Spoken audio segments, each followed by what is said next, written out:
सॼे मुल्क जी पटीतन जा शहरी बि घाटे टोड़ महांगाई सबबि परेशान आहिनि। रिपोर्ट करे वकार अजपर। जीअं ई तब्दीली सरकार जी हुकूमत आई आहे त अवाम जा ॿई हथ मथे ते हर शइ महांगी थी वई।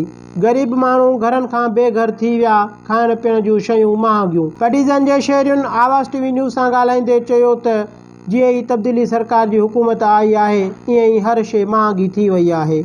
अटो, गिहु, तेल, गोश्त, मच्छी, मुर्गी, फ्रूट, सब्जी समेत हर शइ महांगी थी वई आहे जो गरीब माण्हू पेट बि पाले नथा सघनि। पूरे पाकिस्तान में जेकी हिन हुकूमत पीटीआई की महंगाई आंदी आहे, जेको रोज़ानो पेट्रोल बम किराए थो वञे, बिजली जो बम किराए थो वञे, घी महांगो कयो थो वञे, खंड महांगी कयो थो वञे।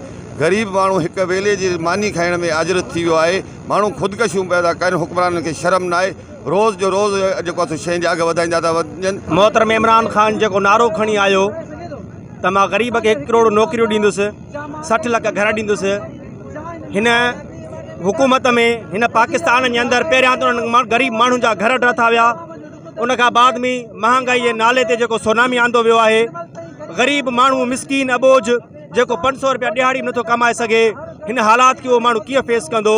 हीअ हुकूमत मुकमल तौर ते नाकाम थी चुकी आहे। घाटे टोड़ महांगाई थी वई आहे ऐं थिए ईअं पियो, एतिरी महांगाई थी वई आहे। मज़दूर जी तारीख़ 500 रुपया आहे त 360 रुपया गिहु किलो थी वियो आहे। हाणे हिकु मज़दूर 500 रुपया शाम जो तारीख़ खणी अचे, उन मां अटो वठे, गिहु वठे, खंडु वठे, छा वठे। जेको ग़रीब माण्हूअ जी 500 रुपया दिहाड़ी आहे त उहो मूंखे ॿुधायो त 380 रुपया किलो गिहु थी वियो आहे, 120 रुपया किलो खंडु थी वई आहे, 130 रुपया किलो खीर थी वियो आहे। त मूंखे ॿुधाए जेको 500 रुपया माण्हू कमाए थो त उहो पंहिंजो गुज़र सफ़र कीअं कंदो। हितां जे रहवासियुनि हुकूमत खां इहो ई मुतालबो कयो त नोटिस वठी महांगाई ते कंट्रोल कयो वञे त जीअं ग़रीब आवाम पंहिंजो पेट पाले सघे। कैमरामैन अब्दुल वहाब लाशारी सां गॾु वकार अजपर, आवाज़ टीवी न्यूज़, पटीतन।